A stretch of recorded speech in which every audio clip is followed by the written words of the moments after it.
안녕하세요. 오늘도 사연살롱을 찾아주셔서 감사합니다. 고집불통 시아버지 때문에 지옥과 천당을 오간 여성이에요.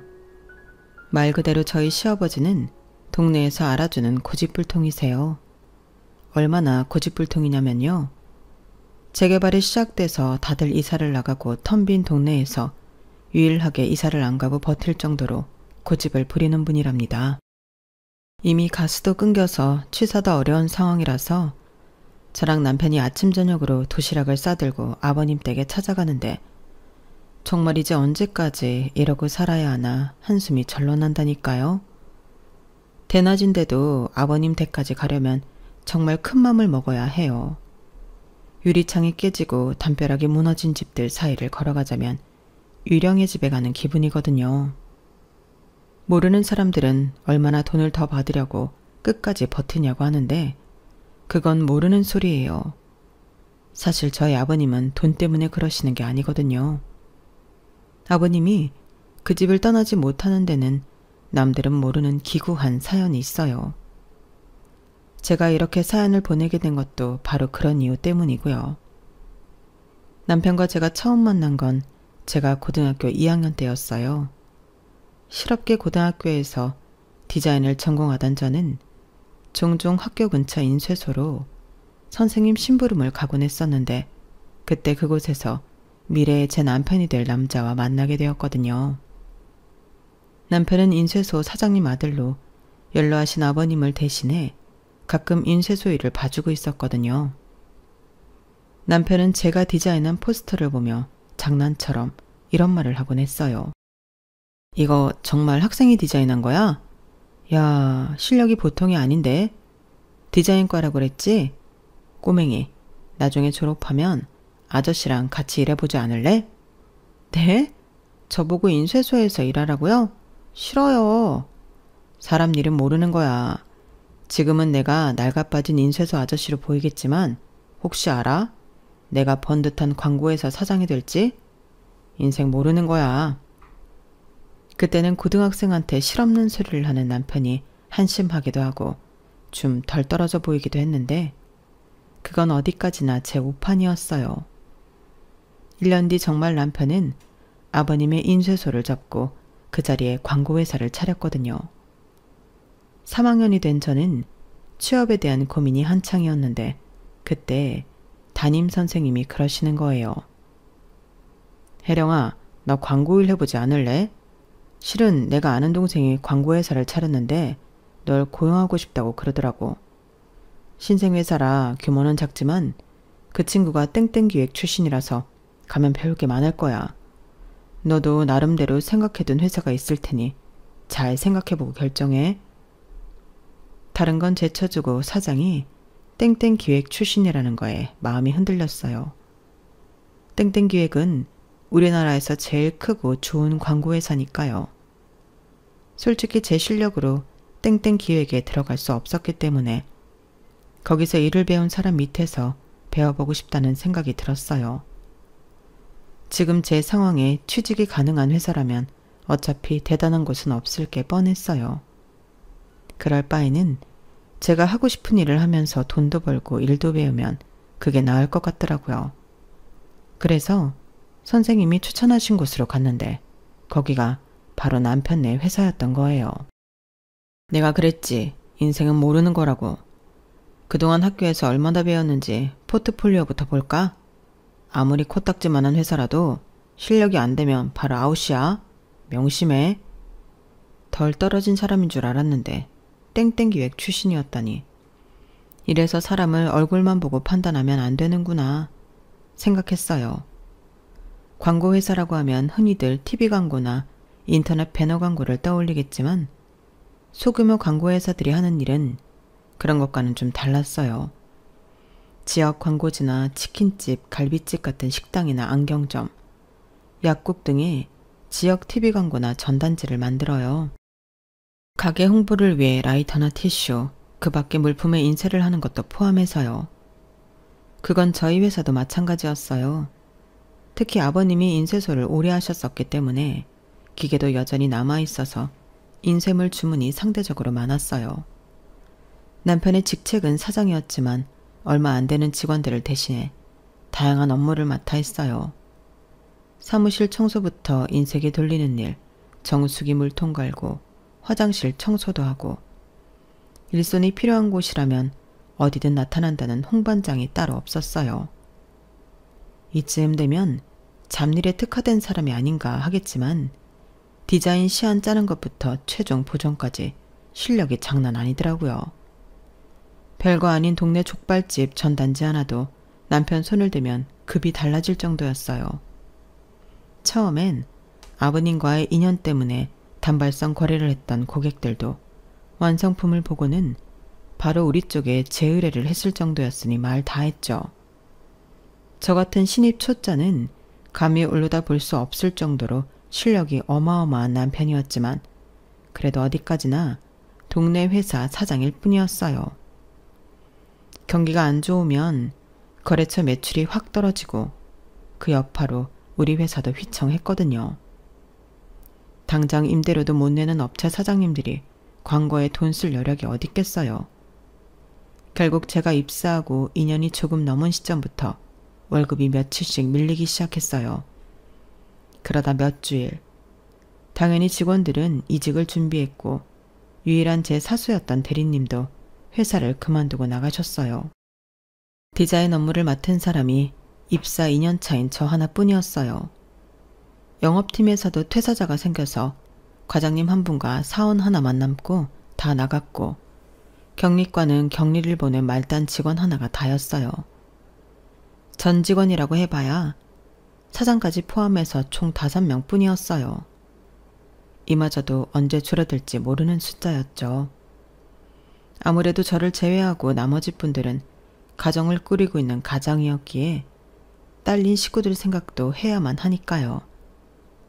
난파선에서는 먼저 뛰어내리는 게 상책이라는 말처럼 다들 자리만 나면 언제든 회사를 빠져나갈 기색이었어요.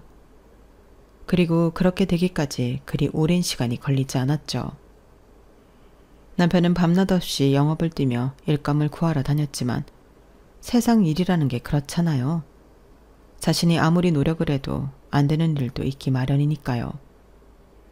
결국 회사에는 남편과 저 둘만 남게 되었어요. 혜령씨, 미안해. 그때 내가 혜령씨를 부르는 게 아니었는데 다른 회사 갔으면 지금처럼 이런 고생은 안 해도 됐을 텐데 다 내 욕심이었어. 아버지 인쇄소 문 닫는다는 소리에 기회다 싶었어.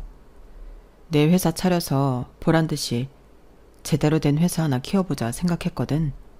할 수 있을 거라고 생각했어. 그런데 내가 내 자신을 너무 과신했던 거지. 3년 만에 이렇게 다 날려먹었으니까. 혜령씨, 내가 다른 건 몰라도 혜령씨 일할 자리는 찾아줄게. 나 아직 그 정도 힘은 있어. 사장님, 누가 제 걱정해달래요? 내 직장은 내가 구할 수 있어요. 지금 사장님이 걱정할 건 내 직장이 아니라 회사라고요. 사장님이 사거리 감자탕집 일감 딸 때 감자탕 사장님한테 뭐라 그랬어요? 평생 AS 해드리겠다고 그랬잖아요. 형제약국 약사님한테는 뭐라 그랬어요? 앞으로도 약국 홍보지는 20% 싸게 해주겠다고 호언장담 했잖아요. 그래놓고 직원들 나갔다고 회사 문 닫을 생각부터 해요? 그럴 거면 지키지도 못할 약속은 왜 해요? 사장님은 공수표 날리는 게 취미예요?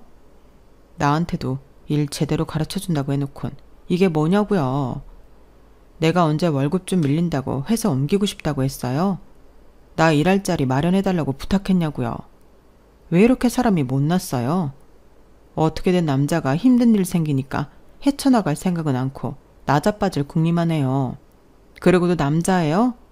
진짜 실망이에요. 전요, 제약벌의 남들처럼 좋은 회사 다니는 건 애초에 포기한 지 오래였어요. 그저 학교에서 배우지 못하는 진짜 일을 제대로 배우고 싶었을 뿐이에요. 그게 변두리 코딱지만한 회사든 어디든 가네요. 솔직히 남편 옆에서 일하면서 하루하루가 즐거웠어요. 내 머리로는 도저히 생각해내지 못하는 시안을 순식간에 만들어내고 제가 일주일을 꼬박 붙어서도 해내지 못한 걸 단 몇 분 만에 수정해서 완벽한 제품으로 만들어냈어요. 그래서 어떻게든 이 사람 밑에서 하나라도 더 배우고 싶었어요. 그런데 나보고 다른 회사로 옮기라고요? 말도 안 되죠. 그래서 지푸라기라도 잡는 심정으로 평사원 주제에 사장한테 대든 건데 이게 효과가 있었나 봐요. 다음날 하루 종일 출근도 안 했던 남편이 퇴근 시간이 돼서야 나타나서는 제 앞에 아이돌 사진을 수십 장 들이미는 거예요. 혜령씨, 아이돌 좋아해? 나 때는 H.O.T니 핑클이니 그런 아이돌이 인기였는데 혜령씨 또래는 어떤 아이돌을 좋아하나? 혜령씨도 아이돌 오빠 보려고 수업 땡땡이 치고 방송국 달려가고 그랬어?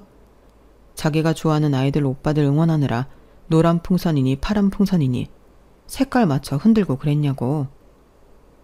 순간 드디어 이 남자가 미쳤나 생각했어요. 회사는 당장 문 닫을 위기인데 이런 와중에 아이돌이라뇨. 그런데 아이돌 빠순이들이 돈을 그렇게 잘 쓴다며 오빠들 사진이 붙은 컵이니 티셔츠니 없어서 못 판다더라고. 한마디로 우리한텐 블루오션인 셈이지. 인생이 디자인이니 그건 우리가 전문이니까. 아, 이 좋은 걸 그동안 내가 왜 생각을 못했나 몰라. 혜령씨, 일단 인터넷 뒤져서 쓸만한 아이돌 사진 좀 모아봐. 샘플부터 만들어서 팬클럽 찾아가 보자고. 누군가에게는 위기가 기회가 된다더니 남편은 가장 힘든 순간에 살아날 방도를 찾은 거예요.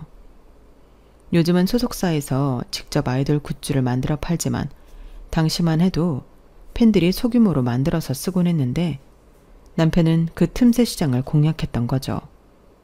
덕분에 멈춰있던 인쇄기도 다시 돌아가고 제품 포장과 상품 개발을 위한 직원들을 다시 뽑게 되었어요.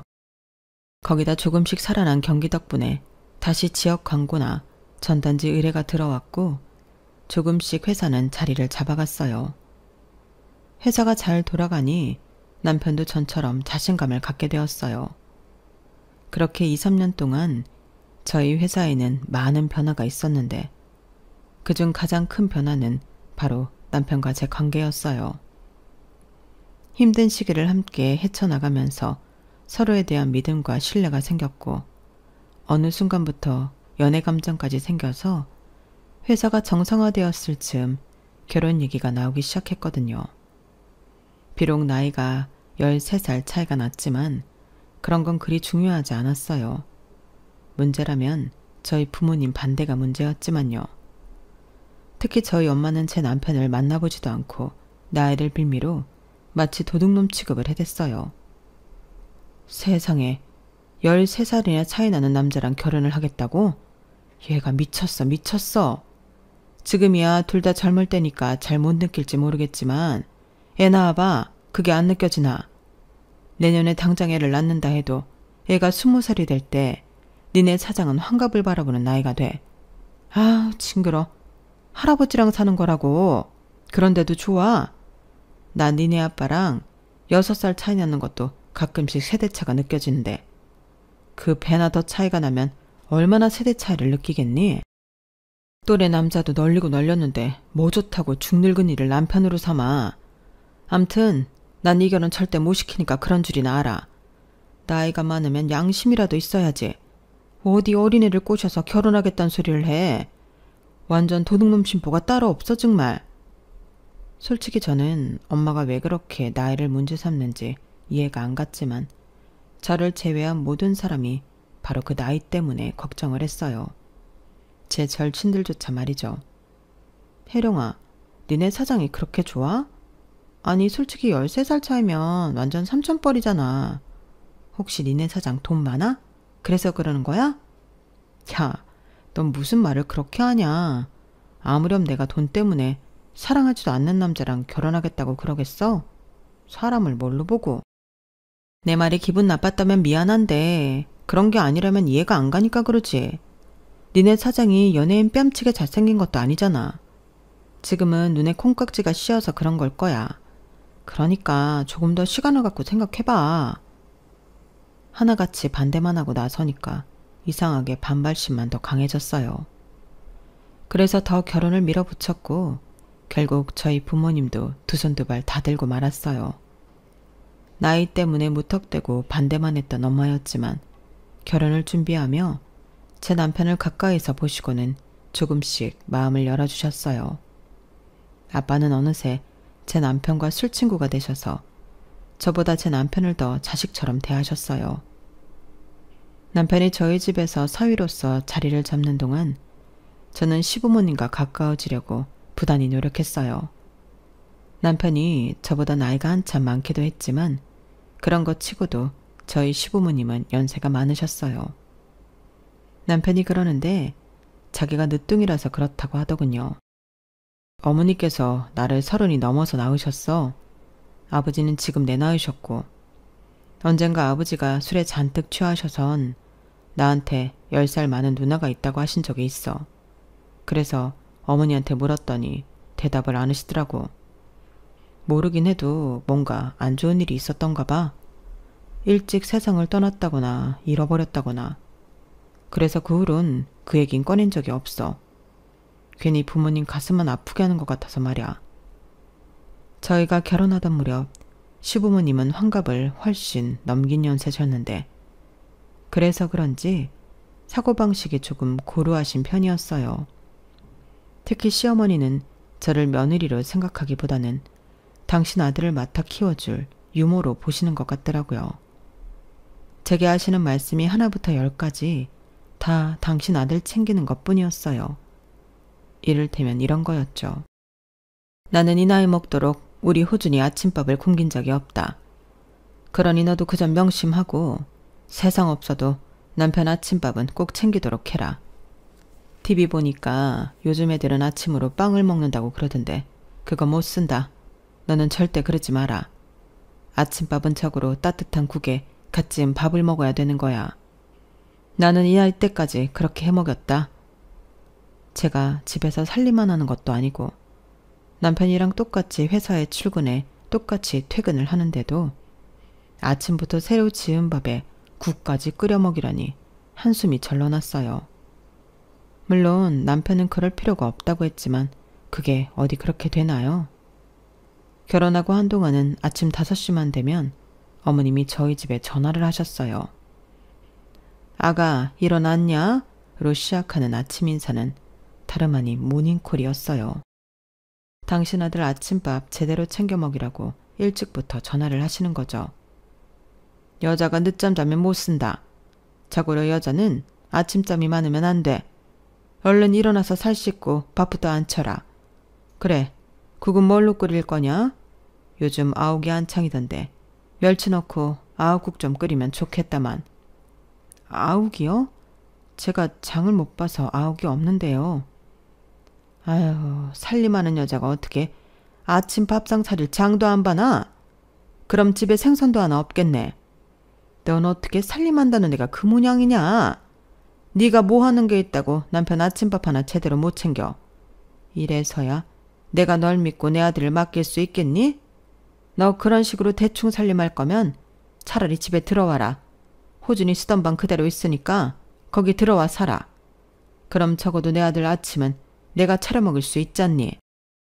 툭하면 집에 들어와 살라는 말씀을 하시는 통에 어떻게든 그것만은 피해보려고 퇴근길에 필요한 몸을 이끌고도 다음날 먹을 장은 꼭 봐오곤 했어요. 이건 뭐 남편이랑 살려고 결혼을 한 건지 남편 아침밥 차려 먹이려고 결혼을 한 건지 모를 정도였죠. 불만은 많았지만 그래도 어떻게든 어머님이 바라시는 며느리가 되려고 노력을 했어요. 하지만 저에 대한 어머님의 기대가 커서 그런 건지 어쩐 건지 도무지 어머님을 만족시켜드릴 수가 없더라고요. 그러다가 저도 제 목소리를 내게 된 건 첫 아이를 낳은 직후였어요. 만삭 때까지 남편 아침밥 챙겨 먹이느라 새벽같이 일어나 밥 짓고 국에 생선까지 구워 올린 저였지만 7시간 진통 끝에 아들을 낳고 나니 세상 두려울 게 없더라고요. 내가 애도 낳았는데 뭔들 못하랴 하는 생각이 들었거든요. 전 같으면 어머님이 전화에 아침밥 타령을 하시면 죽은 듯이 따랐지만 애까지 키우면서 그 짓을 더는 못하겠더라고요. 그래서 작정하고 반기를 들었죠.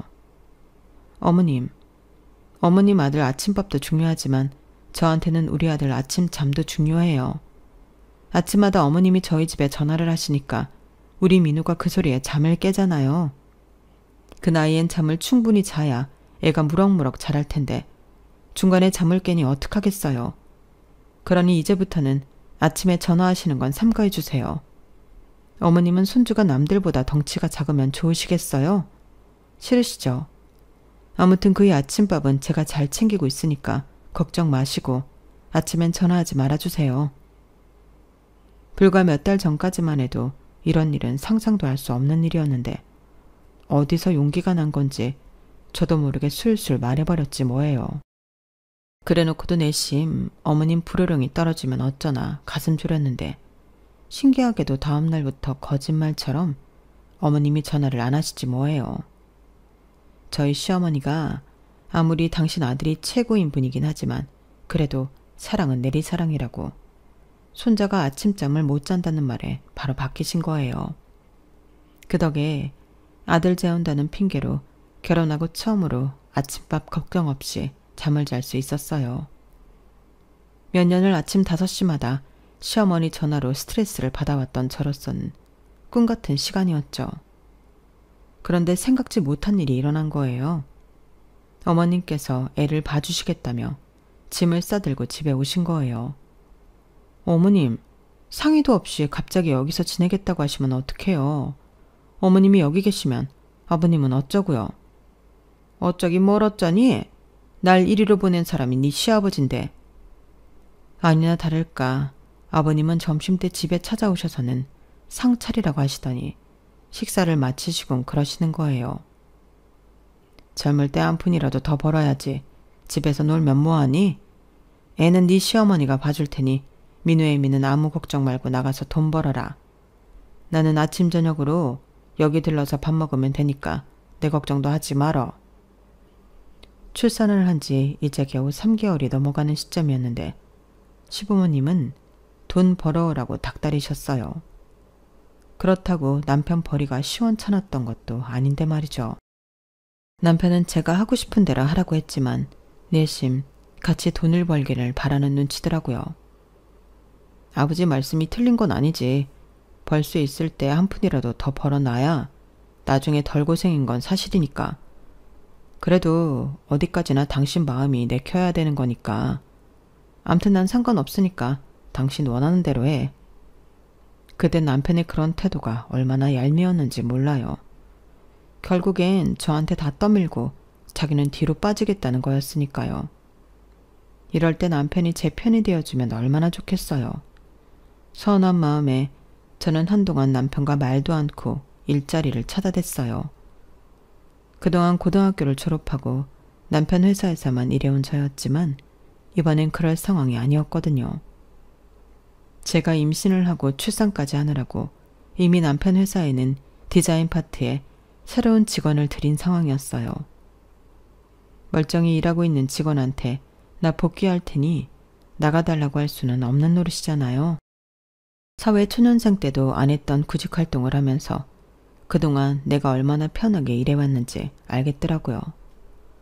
저보다 훨씬 좋은 스펙을 가지고도 직장을 못 구하는 사람들이 천지였거든요. 입사 원서를 내는 곳마다 다들 학벌이 장난이 아니었어요. 저처럼 실업계 고등학교를 나와서 디자이너로 일하는 경우는 거의 없더라고요. 아무리 경력이 있다고 해도 대학에서 디자인을 전공한 사람들과 동일 선상에서 시작할 수 없다는 걸 뼈저리게 느끼는 시간이었어요. 그래도 다행히 작은 출판사에 취직을 하게 돼서 본격적으로 출근을 하게 되었어요. 제가 출근한 동안은 어머님이 아이를 봐주시고 아버님이 점심때부터 집에 오셔서 식사도 하시고 아이도 봐주시기 때문에 그 사이에 어머님이 청소며 빨래 같은 집안일도 해주셨어요.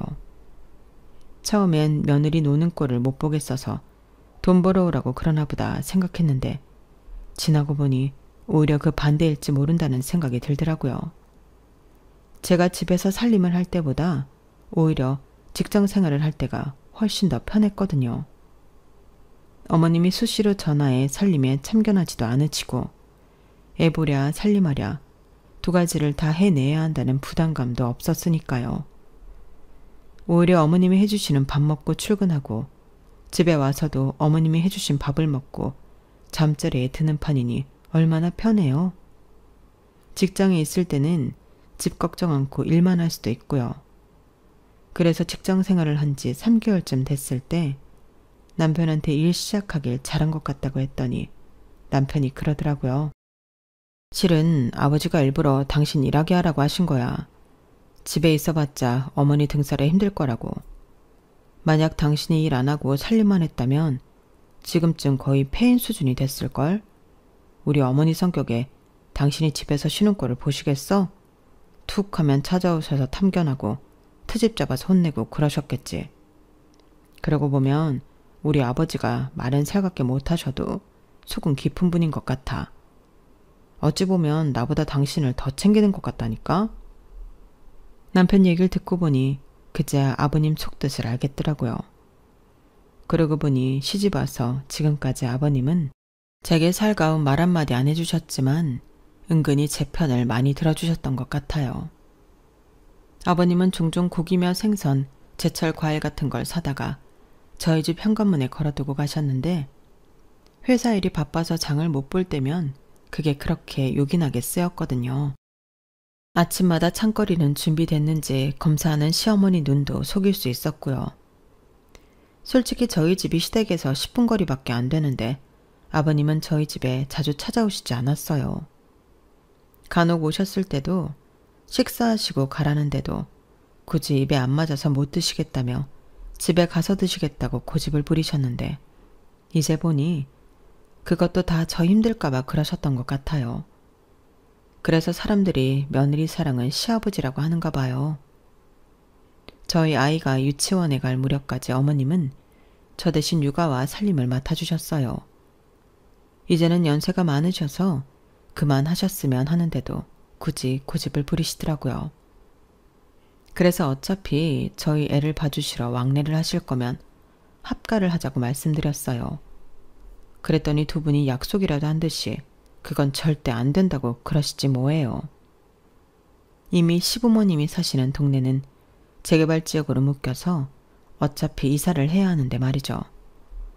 아버님, 그러지 마시고 저희랑 같이 사세요. 사시는 집 정리하고 저희 보증금이랑 합하면 좀 더 큰 집으로 구할 수 있잖아요. 그러면 어머님이랑 아버님이 매일같이 저희 집에 오시는 수고로움도 덜 수 있고요. 안 된다. 재개발이고 뭐건 간에 난 절대 내 집 안 팔아. 집주인인 내가 안 팔겠다는데 누가 뭐라 그래. 그러니 민우애미도 더는 그런 소리 말아라. 내가 안 판다면 안 파는 거야. 아버님의 고집 때문에 더는 집 얘기에 꺼낼 수가 없었어요. 그런데 겨울이 되고 사달이 난 거예요. 재개발이 진행되면서 동네에 빈집이 하나 둘 생기기 시작했는데 방치된 집에서 수도가 터졌는지 내리막길에 얼음이 꽁꽁 얼었지 뭐예요. 아침에 저희 집에 오시느라 언덕길을 내려오시던 어머님이 빙판에 미끄러져 크게 다치셨고 결국 중환자실에서 일주일을 보내시고는 세상을 떠나신 거예요. 그 일로 남편은 상심이 컸어요. 연세 드신 부모님이 사시기엔 그 동네가 적합하지 않다는 걸 알면서도 시부모님을 모셔오지 못한 게 다 자신 탓이라고 생각하는 것 같더라고요. 그래서 홀로 남은 아버님만이라도 모셔오려고 했는데 아버님이 여전히 반대를 하시는 거 있죠. 안 간다 이놈아. 내 집을 두고 왜 내가 나가? 그런 쓸데없는 소리 그만하고 다들 돌아가. 아버지, 정말 왜 이러세요? 민우 엄마가 합가자고 했을 때 했으면 어머니도 그렇게 안 됐을 거라고요. 동네 사람들도 거의 떠나서 사방에 빈집 투성이에요. 아버지 혼자 이런 데서 어떻게 사시냐고요. 제발 고집 그만 부리시고 저희랑 가세요. 제발요 아버지. 남편은 눈물까지 흘리며 아버님을 설득했지만 결과는 실패였어요. 하는 수 없이 제가 회사를 그만두고 아침마다 아버님 댁에 드나드는 걸로 타협을 보았죠. 찬거리를 사다가 그날 드실 국이며 밑반찬을 만들어 놓고 다음날 또 가서 그날치 식사를 준비하고 오곤 했어요. 남편도 시간이 날 때마다 수시로 본가에 들러 아버님을 돌보는 한편 합가 설득을 했어요.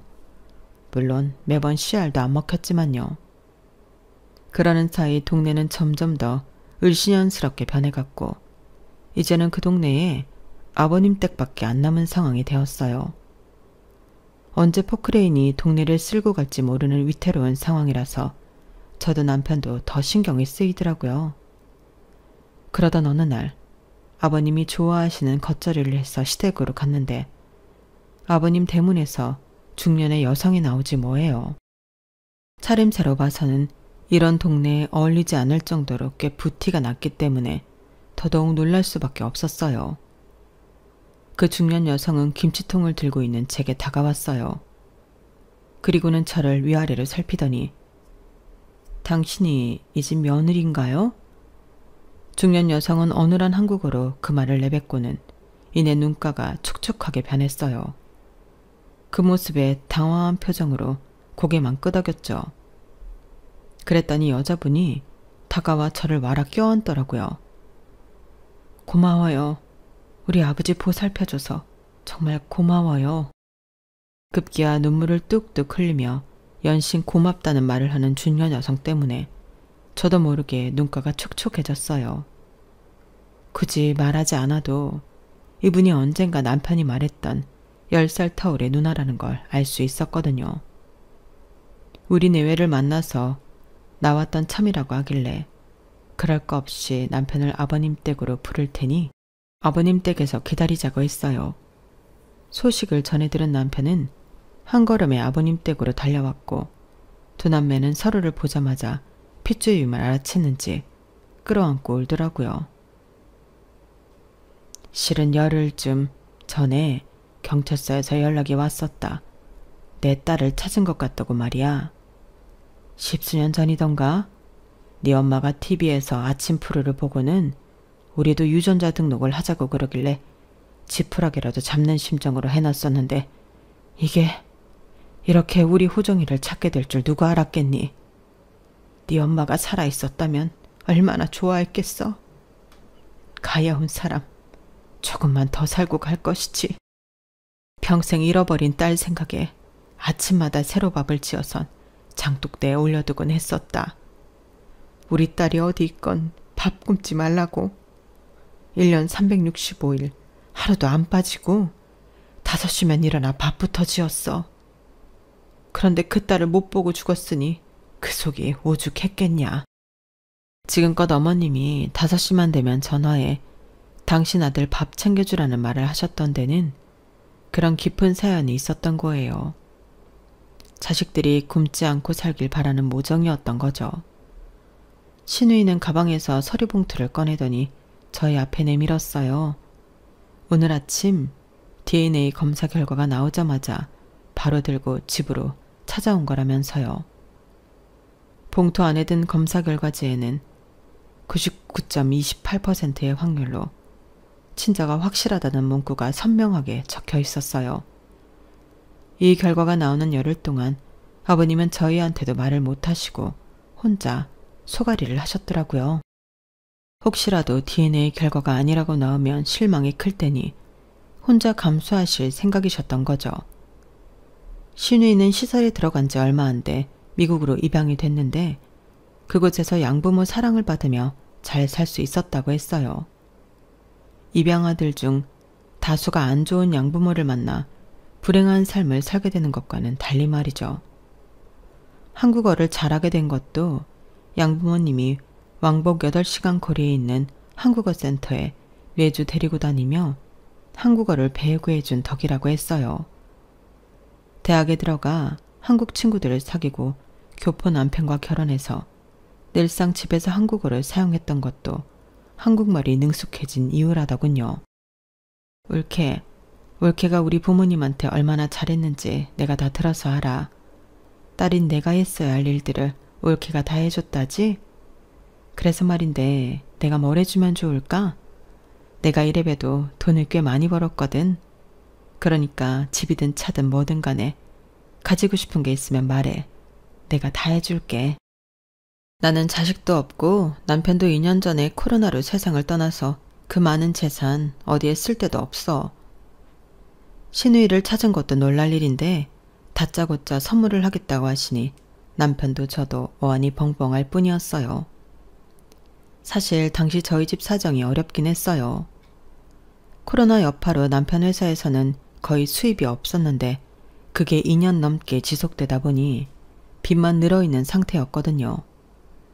코로나가 종식되고 조금씩 사정은 나아지기는 상태였지만 이미 가계 대출이 너무 많아서 늘 돈에 쪼달리는 신세였어요. 그렇다고 수십 년 만에 만난 시누이한테 그런 사정을 말하고 싶진 않더라고요.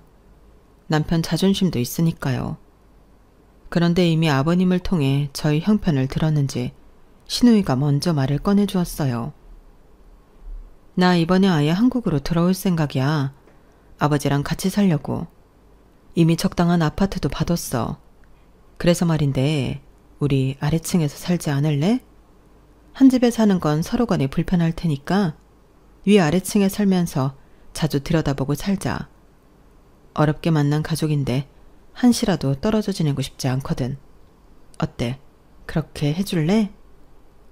말은 고맙지만 그럴 수는 없다며 남편은 한사코 거절을 했지만 시누이는 쉽게 물러서지 않았어요.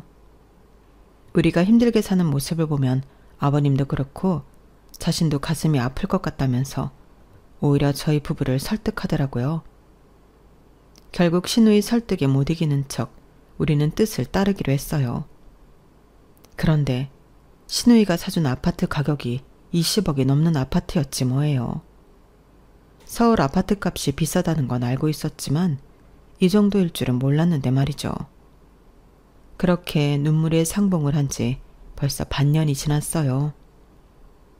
시누이와는 위아래층에 살면서 한 가족으로 살고 있고요. 시누이는 자식이 없어서 그런지 저희 아들한테 얼마나 잘해주는지 몰라요. 많이 배운 사람이라 그런 건지 어머님을 닮아서 그런 건지 모르겠지만 한국 엄마들보다 치맛바람이 더 세서 벌써부터 우리 애 보낼 학원이며 사립학교 리스트를 뽑고 있지 뭐예요. 일찍부터 영어를 익혀놔야 한다며 우리 애를 데리고 영어도 가르쳐 주시고 책이며 과학 교구까지 사나르시는 걸 보면 가끔씩 저도 혀를 내두르게 된다니까요. 그래도 제가 못하는 부분을 이렇게 챙겨주시니까 솔직히 마음이 든든해지곤 해요.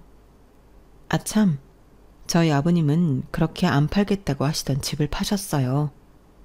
오랜 시간 동안 잃어버린 딸의 생사도 모른 채 딸아이의 흔적이 남은 집을 지키셨던 아버님이었지만 이제는 그럴 필요가 없어졌으니까요. 떨어져 지낸 시간이 긴 만큼 남은 시간은 1초도 낭비 없이 아끼며 행복하게 살겠다는 아버님 말씀에 저도 가슴이 촉촉하게 젖어드네요. 지금까지 저희 집 사연을 들어주셔서 감사드리고요. 여러분의 가정에도 기쁘고 행복한 일이 가득하시길 바랍니다. 여러분, 사연 댓글에 응원과 현명한 조언 부탁드려요. 좋아요와 구독은 저에게 큰 힘이 됩니다. 오늘도 좋은 일 가득하세요.